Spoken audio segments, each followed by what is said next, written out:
What happens when you were right, but saying I told you so isn't helpful? My name's Dana Atwood, and I'm a board certified hypnotist from Portland, Oregon. If you're watching this, there's a good chance you're holding two very different feelings at the same time. On one hand, you might feel relief because people are finally seeing what you've been saying for years. And on the other hand, you might have anger, grief, exhaustion, maybe even a quiet internal scream that says, I tried to warn you, or I lost relationships over this, or I paid a price for seeing clearly. And now you're being asked explicitly or implicitly to be patient, to be compassionate, to support people who once dismissed, mocked, or even harmed you or your loved ones. That's a lot to hold. So let's start here. Your feelings make sense.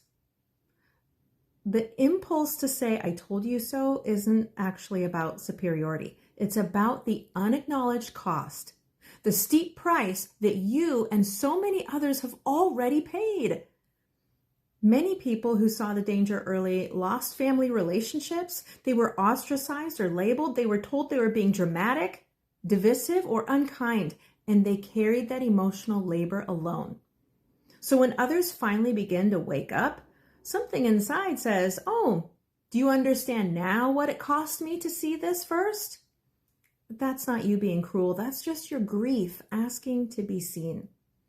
And unfortunately, saying, I told you so, usually backfires. Even though it's understandable, I told you so almost always lands as shame, humiliation, confirmation to those who may finally be questioning these systems that waking up is unsafe. You don't want someone who's in this process to think it's unsafe and abandon it. For someone just emerging from a controlling system, shame is already high. Even if they don't say it out loud, I promise it's there.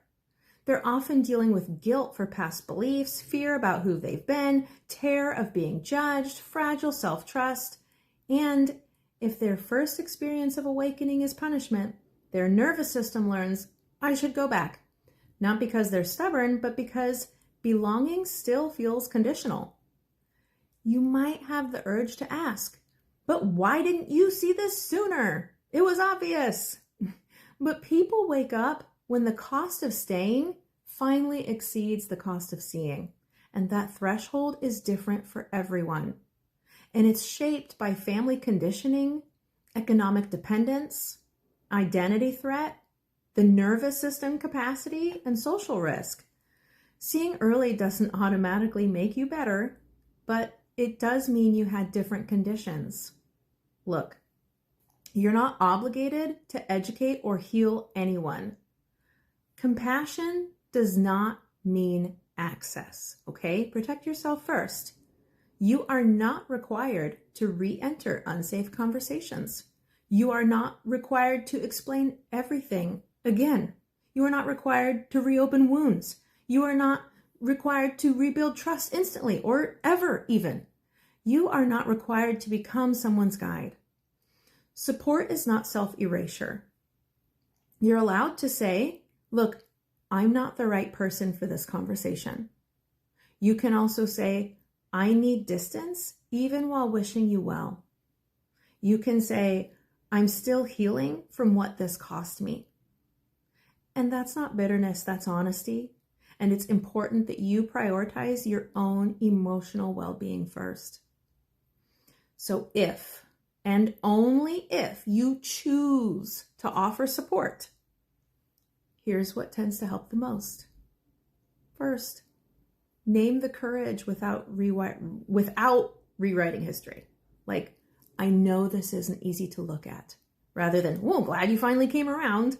You can also validate the confusion instead of just jumping to correcting. Like, it makes sense that this feels disorienting. Rather than, well, here's why you were wrong.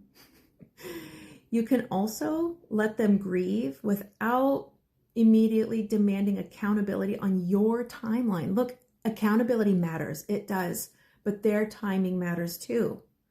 Early stages of awakening is about stabilization and not reckoning. Another thing you can do is model boundaries. Show them by example that connection doesn't require agreement. Honesty doesn't require cruelty. Care doesn't require collapse. And that's often the most powerful lesson. If you're experiencing a loved one or even a casual connection waking up from a controlling thought group right before your eyes, you're allowed to mourn the years you lost. You're allowed to grieve the relationships that were strained, the loneliness of early clarity. You don't need to rush to some type of forgiveness. You don't need to rush to unity, and you don't need to be the bigger person at your own expense. Unfortunately, being ahead of the curve often means being hurt first, and that deserves acknowledgement. You can hold 3 things at once. I was right, they are waking up, and I still need to protect myself. Those truths don't cancel each other out. If you're feeling that internal scream, pause and just ask yourself gently, what did it cost me to know this early? I want you to honor that cost and tend to it. And from that place, not obligation and not pressure, you'll know whether support is something you are able to offer or something you need to reserve for yourself right now. Both answers are completely valid. You don't owe grace that destroys you. And when compassion is real, it never asks you to disappear or ignore your own needs. If you'd like to schedule a consultation with me, visit atwoodhypnosis.com. And remember, you are enough right now, just the way you are.